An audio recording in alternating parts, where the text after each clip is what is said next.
Hey everyone, welcome back to the Nightmare Toys podcast. We are on episode 112. I am Brian, and with me is... Nightmare Kristy. Hey!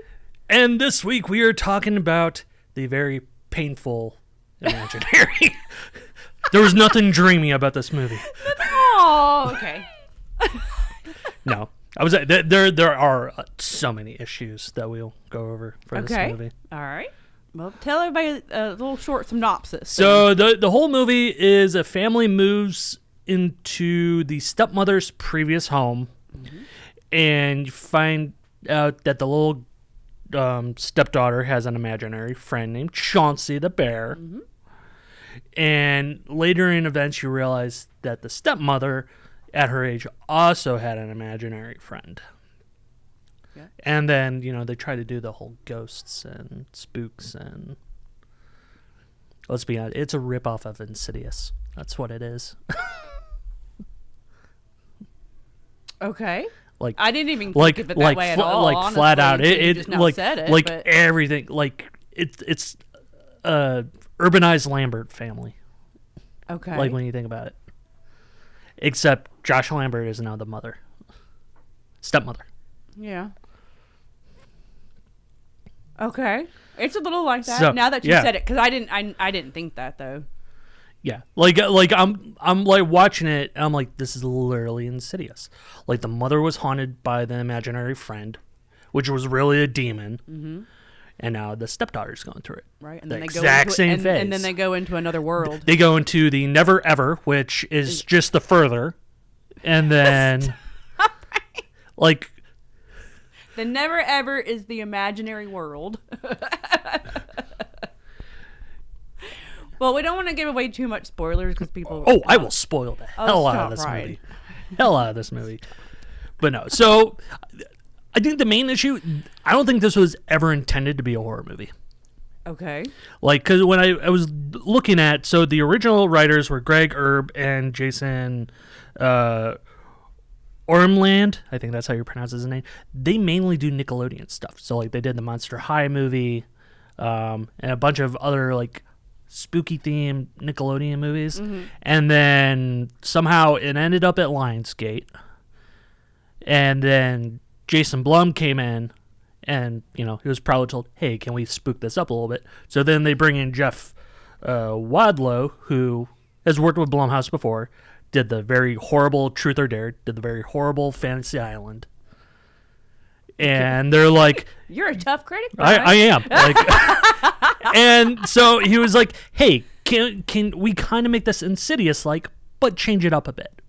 So, they add in, really the only redeeming thing is the bear itself. But see, I don't think that.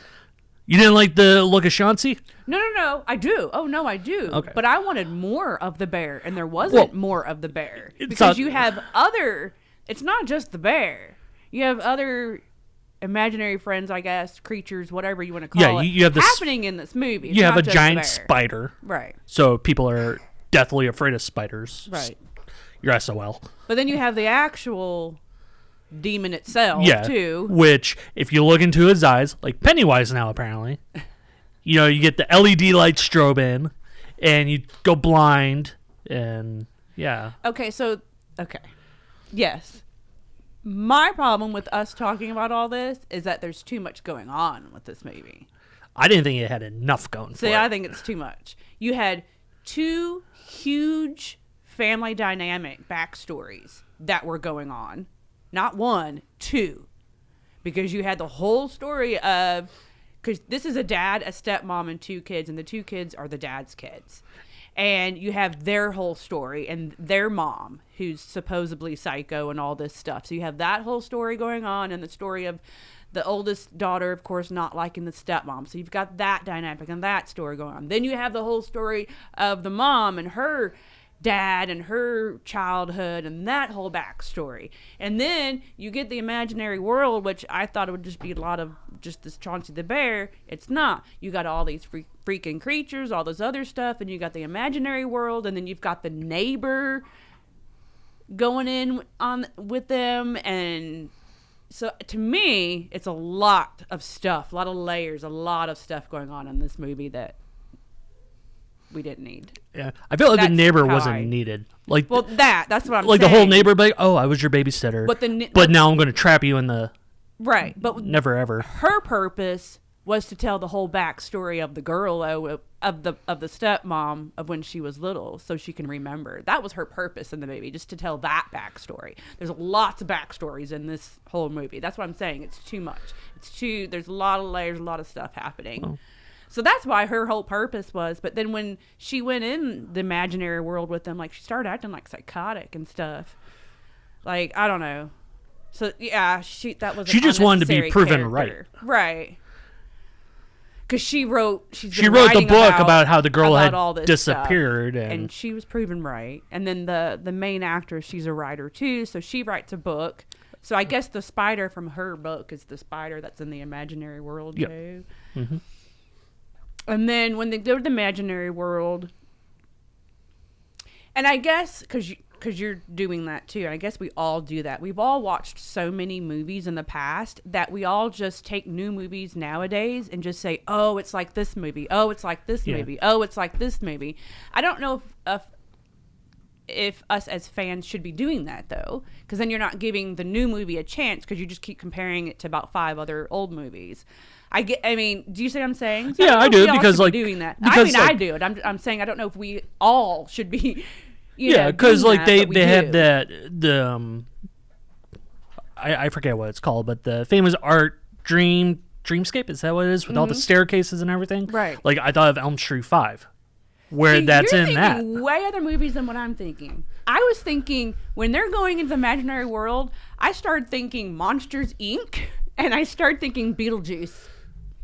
The doors, I could see because Beetlejuice. Of the hallways of the doors. Yeah, like that, I could see Beetlejuice, but like the whole stairway sequence, I totally got Elm Street 5. But yeah, you're right. Now that you say that, and now that you said Insidious, yeah, you're right. Yeah, so I don't know. It's just like, I feel like they didn't know what to do with it, and they just tried to throw a bunch of things in to where it was like, all right, no ideas are bad ideas. But with this movie, the entire movie was a bad idea. Okay. Well, see, okay. This is my thing. Yes, it's just a mediocre horror movie. There's nothing really too scary unless you're just scared of the CGI'd. Some of it's CGI'd. Some of it's not, but some of it, well, the spider and the demon and all that CGI'd. The bear wasn't, though, because I did see some stuff online of the guy that was actually in that costume when you see Chauncey, the big monster scary Chauncey, bear. Yeah. Now, that I liked. I wanted the movie to be more of him. You know how like Chucky is just of Chucky? That's what I was wanting. There's just this bear and then him become big scary bear, hopefully, and he did, but not enough for Very my rare. liking. Yeah. But when he did, I liked it. I did think that was cool. But the rest of it was CGI, but there wasn't really too much blood or anything real gory. There might have been a few little jump scares. Nothing that really got me, though. But there wasn't really, I mean, this probably could have been rated PG. It probably could have. Right? I mean, PG-13. I kind of felt that. Well, I think the PG-13 because of the blood. There was some, yeah. But it's because not that and like the, I think kind of like the subject matter, because the girl tried to stab her hand with the rusty nail and like the drinking and drugs and all. So that's where it becomes PG-13. Yeah. Now, another thing I liked the performances. I liked the little girl and the stepmom. I thought their dynamic was actually kind of nice because the two daughters, the eldest daughter didn't like the stepmom, but the younger one did. And I kind of liked their little dynamic. Yeah, I didn't have any problem with any acting or anything. I would say that was all believable. Yeah, I mean, I liked the characters. I didn't not like them. And then the dad is the actor that played Jesus in The Walking Dead. Yeah, the probably the most famous actor of all of them, and he's in the movie for very little, maybe like very 5 little. minutes. Very little. Although the mom was in Jurassic World, so Oh, was she? yeah. Oh, okay. The stepmom or the real mom? The stepmom. Oh, because I did not know that. she was in the last Jurassic World. I really movie. liked her. And then the eldest stepdaughter was on the Mighty Ducks show that they had just put on. Sadly, it's already canceled. But so like the actors in there from I didn't have things any, here and there. Did you have any issues with the actors or acting? Just I didn't. the crazy lady. Or I didn't have any. Like I didn't have issues with her. I just had issues with that character just being in the movie. The neighbor lady. Yeah. Yeah, she was a little. Yeah. Yeah, but no, like the dynamic that was more believable than the rest of the movie, Right? Because I get the stepchild hating the stepmom, Right? Because it's not the real mom, of course, yeah. But then, and they had real family dynamics. Yeah, it's just like I said earlier. It was just like you've got 3 almost family dynamics going on because of the fact of like I said, their real mom and that little story. And then the story of, the stepdaughter's trying to have a relationship with the new stepmom and then her own, so there's a lot of stuff going on. Yeah. Now, the other thing I liked about this, I do like the idea and the creativity of having an imaginary world and showing that and making that into a scary movie. I like that. I just don't think that they executed it well. And like you said, you think it kind of reminded you of Insidious, the way they did it. Mm. But if you just don't think of it that way and just think of, okay, this could have been cool idea. I think it could have been having showing an imaginary world, because we've seen all kinds of other worlds and all kinds of other movies. But no one's really done the imaginary world, like Monsters Inc. It's kind of imaginary world a little bit. I mean, that's your monsters under your bed or in your closet kind of a thing, and then they have their world. So it's kind of borderline like that. So I like the idea of it, the creativity of it. I think it was just a lot of the story was too much for me. Yeah. I don't know. I think they should have taken more time with it. I felt like it was very rushed. Okay. So, because I think it was a very short production. I don't think it was that long, because they had it pretty much up and ready to go with already a trailer made. The moment it was announced. Yeah. So I don't know. What would you have liked different with it? Like, would you have liked just the story to be more about the bear? Yeah, I would have done it more about the bear than all this other stuff going on. Like, is the bear real, not real? And that's another part of the thing, is you find out the bear isn't actually there. Right. So yeah, that's what I'm saying. There's a lot of layers. But then you get to, and you get Chauncey's story too. Yeah. So backstories. So I mean, I don't know. It's almost like the bear is doing a revenge story as well, because it was stepmother's bear. Right. He had been waiting and waiting and waiting. And then for her. And now here it is. Hopping. So the imaginary friend has just been waiting for her this whole time. The stepmom. Because she went through all this when she was a kid. Yeah. So again, it's almost like it. Yeah, a little bit. It's a lot. I guess it's a lot like a little. It's literally they took stuff from, all these other movies to make it into one movie, and it just was executed very poorly. You can't. It wasn't scary. No, it's not scary, and you can't say really. I can't even call it a horror movie. It's not a. It's more fantasy to me than it is horror. Just fantasy horror, I guess. I guess because of the elements of the movie and some of the stuff is horror. Like you said earlier, there's blood and all that. So I don't know. Just a mediocre movie to me. I give it a straight 5, whatever. I won't. I mean, I don't want to buy it or watch it again. I'm giving it a 4, and that's being generous. I knew you were gonna say that. Yeah. I'm honestly mad at watching this. I didn't think it was as bad as Night Shift, and I certainly think it's better than Halloween Ends. But Night Swim. Or Night Swim. Not Night Shift. Night Shift is good. No, Night Shift. Well, actually, no, it's funny because I watched a movie over the weekend called Night Shift. that had just come out over the weekend. Oh, okay. Well, there's an old Yeah, movie, The Night yeah, Shift, no. a comedy. That's great. No, I know that one with Henry Winkler and. Yeah, that's awesome movie. No, I like that one, but no, there's a new movie called Night Shift. Oh, okay, cool. That just came out. Is it a drama or horror? No, it's a horror. It's a horror. Oh, okay. But yeah, so better than Night Swim, better than Halloween Ends. Yeah, I like better the than storyline of Exorcist. Okay. But yeah, I don't I know. think it's on the same path as Exorcist to me. I think I'm honestly done with Blumhouse. Like, they have not had a good movie since Black Phone. Yeah. And Well, even then, it's like a handful of movies even before that. I think what like a lot of people are saying, they're trying to gear towards more ages and stuff. So everything's PG-13 and toned down. And I haven't been real excited about a lot of horror movies that's been coming out lately, to be honest with you. The last one I thought that was somewhat decent so far, and just because I like slashers, is that Founders Day. But even before that, Thanksgiving was my favorite. Like, Yeah, I mean, so yeah, like really so far this year, what? Which we haven't had. Founders much of a Day year. and Here for Blood. And Here for Blood was I like streaming. For Blood, and that was streaming. So I mean, other than that, So we've got this movie and like the Lisa Frankenstein movie. I'm sorry, but that was just geared toward teenage girls, in my opinion. So this is kind of geared towards younger crowd too. But and that I understand why they do it, because I they're understand too. looking at it, marketing and bankability, whatever. Which this movie didn't do. Like they thought they would do like Megan numbers, which it came nowhere close to. No. So it still has an uphill to go. But like their structure, like all of them are still low enough to where even if you do it as an R-rated movie, you're still going to make its money. Mm-hmm.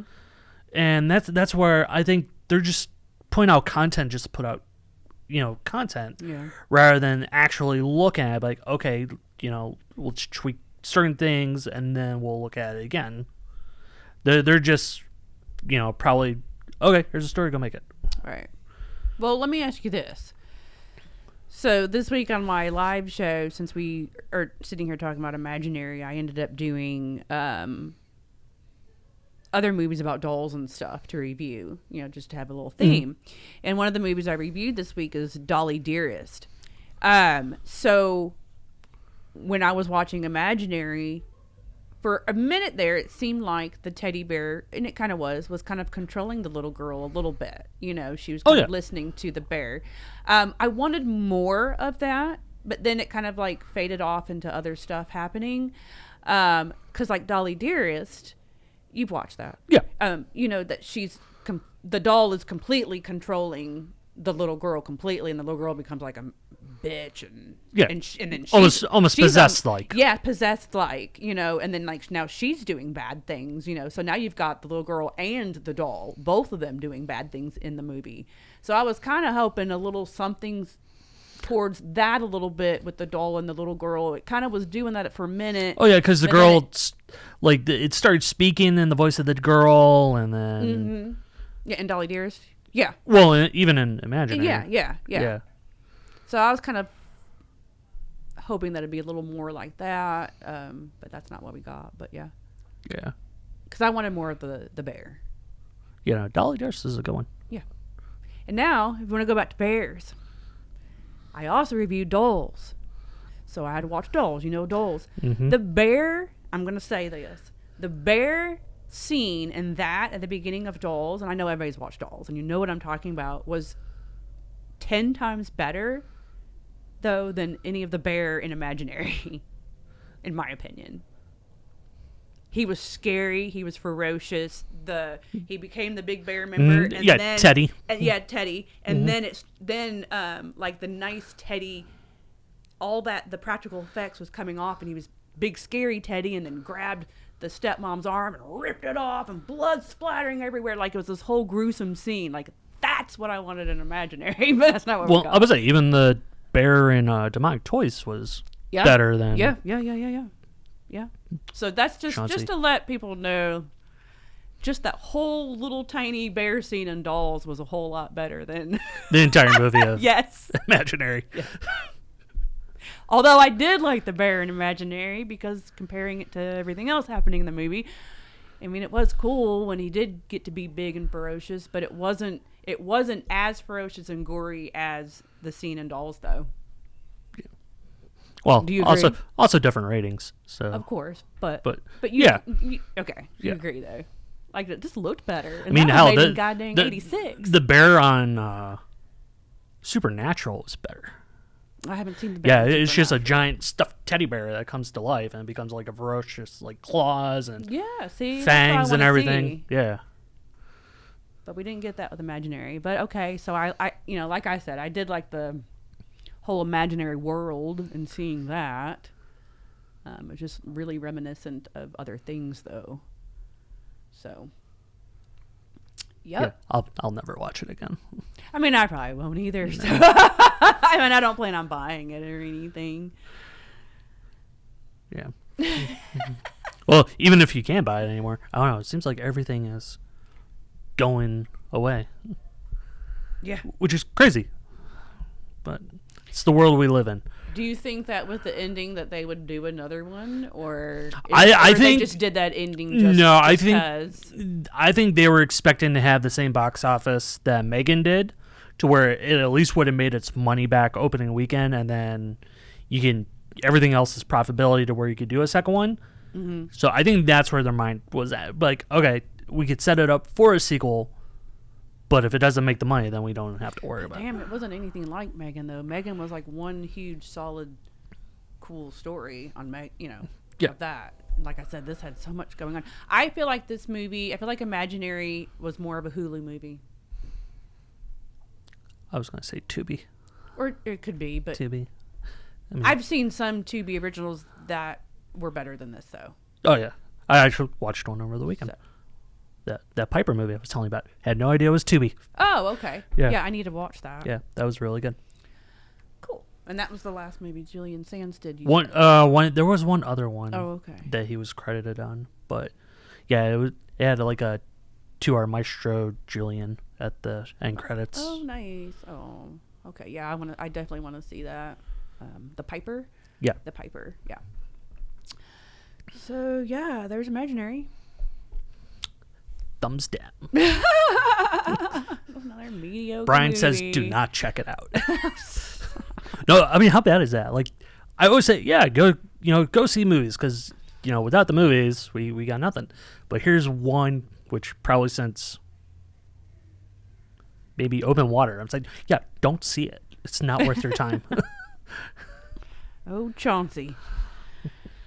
All right, Brian. Well, what else we got going on? We have these brand new gummy skull candies. I am in love with these. These are so cool. Brian has some over there opened already to eat. These are... So he's got the spiders. Mm-hmm. So there's spiders and there's eyeballs. And you said the eyeballs are like a creamsicle. Yeah, so like the gummy one, or the spider gummies, there's not much flavor to it. It's just like the sugar. But these are just straight gummy, and it kind of has like a strawberry creamsicle taste to it. Oh, that's cool. Okay. So we have these in store right now. They are $17.99. I like the top of it too. It says "No tricks, just treats. So good it's scary." The little top. And I think these make great gifts too. We've got Easter coming up. You can put one of these in an Easter basket, for your spooky friends or spooky kids, or great gifts for birthdays. And then we've got Halloween, Christmas, and all that. I think these are gonna make great gifts. And they have more. I only ordered just these two, just to see how they do, because we have coffees and teas in here. So I was like, let's get some candy in here. And with them making really good gifts, since they're packaged like this too, I think that's awesome. So if they do good, I can order more. They had worms, and then they had some other gummies that had like brain gummies and some other stuff. Or they had like gift boxes of these that came in 2 in like a coffin gift box. Oh, so that's cool. Cute. That's good gifts. They also had greeting cards, birthday cards filled with candy that are spooky, and they're filled with candy. So that's a cool little, like a birthday card to give to somebody. They had something else too. I can't remember. So if these do good, I'll end up ordering all that other stuff too. And then all that stuff can make great gifts for birthdays and Christmas and Halloween and whatever. And you could reuse the jars too. Yeah. You can totally reuse these jars. Totally. It's a nice thick plastic. Yep. So I mean, you can use it, for like the Anything. sand projects. You could put a plant in it if you really wanted to. You can put anything in it. You can do anything. You could want put a little with it. goldfish into it. Yeah. Whatever. Goldfish. Use it as a coin jar. You put coins in it. You can do whatever your little heart desires. You can use it as mason jars and just drink out of them. Yeah. So that's pretty cool. I like that too, that you can reuse those. So yay for those. Something new in the store. And everybody's here for Days of the Dead this weekend too. So come on in and get you some candy. Might need something while you're walking around Days of the Dead. Need a little sugar rush. I know I will. Right? And then we also got in a good little shipment of Trick or Treat Studio stuff too. Yep. So yay. Yep. So we finally got in some of the Rob Zombie Halloween knives. I didn't realize how big these were until they came in. Yeah. Like, these are massive. So we got the Bowie knife from Halloween 2. This is the Butcher's knife from Rob Zombie's Halloween. And then we also have the murder knife from the very opening sequence. Okay. As well. And then we finally got in all the Rob Zombie Halloween masks. Those are all in stock. We got some Texas Chainsaw Massacre masks. We got the chainsaw finally. We got in the Scream grates that we had shown before. All of them are back in stock. Yeah. We're the black phone mask. We have a few of those, so get those while you can because they're done. Mm-hmm. We got a couple Chucky skulls and House of the Thousand Corpse figures with the case. All those are back in stock. Oh, yeah. So, and we should have some Terrifier coloring books too. If I don't already getting them now, we should have those. Terrifier coloring books, licensed coloring books. Yeah, cool. And we should be getting in another shipment of some Michael Myers stuff too from Factory Entertainment sometime soon too. Keychains, bottle openers, and what was the other thing? Oh, the lunchbox. The lunchbox too. So, so there's that. And yeah, so anything else? Days of the Dead. Days of the Dead. We want to thank everyone who came to see Leah Voicey. Yep. Voicey. Voicey. I think that's how she said it. So that was really fun. And then we have Ginger Lynn on the 23rd? Mm-hmm. From 5 to 7. Mm-hmm. Yep. So that's happening. And all weekend we're at Days of the Dead. So you'll see us around. Yeah. Yeah. We're here, we're there, we're it's a small booth this time, so with how many of us are there, one of us is going to be walking around the floor because there's just no room. Well, I'll be there with my 8x10. So if you want an 8x10, I have my 8x10s. I've got stickers and I've got Valentine Bluffs Blu-rays. So all that I'll have at the table if you want any of that from me. And then we also will have St. Patrick's Day sale Sunday as well. Yep. So, and we're going to do that in store and online. Just remember, everybody, we do still have the website going. We just haven't added new product to it. So these are not on there yet. We haven't added any of that stuff or anything of the Trick or Treat Studios. But I am contemplating here sometime soon to start adding stuff again. So we'll see. But I'm glad to have some stuff for everybody coming in for Days of the Dead to come on in and get some new items. Yeah, it seems like they come here even though we have the booth there. But we don't really have much of the booth. Yeah, we don't have much. And this they time, need to come experience the whole store. Yeah, and this year we're only bringing shirts, so everyone's going to come here. It's basically me just going to be sitting there talking to everybody. And Liz, his wife, will have some cute little hair bows and shadow boxes, right? Mm-hmm. Yeah, and those are cute. Those are fun. And I'll just be off there to the side giving out high fives because that's all I can really do. You're there selling for Nightmare Toys. Yeah, I know. Well, I'll be selling the shirts boxes, and I'm selling my 8x10s. Yeah, no, I'll have some of the Creep Show masks and Clockwork Orange masks there that people can buy and get signed. Oh yeah, cool. So yeah, a lot of good guests at this one. All right, so I guess that's really about it, right, for March. What's going on in March? I'm assuming we're doing an Easter sale as well. Yeah, Oh yeah, we'll do an Easter sale too. Because I forgot that's the last day of the month. Yeah, it's March this year. Yep, that's the last day of the month. So we'll do that too. St. Patrick's Day sales and Easter sales. All right. In store and online, y'all. All right. We don't know what we're gonna do next week for a movie though. I'll let Steven pick. I'll just let him flip a coin or something. Okay. There's really nothing out. Is Steven going to do the podcast next week? Yeah, we'll let Steven do the just podcast. Skip a podcast for a minute? Yeah, let's let Steven do it. Well, He hasn't been on for a while. All right, well then Steven can pick the movie next week because there isn't anything new until Ghostbusters. Right. And then we'll do Ghostbusters the following week. The following week. The following week. So, yeah, I don't know what we'll do next week. All right, cool. And make sure Wednesday night watch parties at Nightmare Cafe too. We always put on a movie at 7 o'clock. So if you're in town on Wednesdays, come over to Nightmare Cafe at 7 o'clock, and we are usually playing a scary movie. What are we doing next week? I don't know yet. I think I'm going towards House on Haunted Hill. I've been kind of wanting to show that and do that. That's a good one for everybody. All right. Everybody likes House on Haunted Hill. The original? No. You're killing me, Smalls. Like the original? Yeah, Vincent Price. Not a lot of people are going to know that one. I'm just going to do the other one that everybody knows. The remake. Yeah. You like House on Haunted Hill. Smalls. Stop it. I do love House on Haunted Hill. I do. Everybody likes I was watching it the other day. I had it on here the other day. So I think I've been going towards that. I've been kind of wanting to watch that and stuff. So I think, yeah, we'll do that. Can we get that on your redo? Yes. To play? Cool. Yes. All right. House on Haunted Hill, Nightmare Cafe next Wednesday. All right, guys. We'll see y'all next week. Bye. Bye, Stay guys. spooky.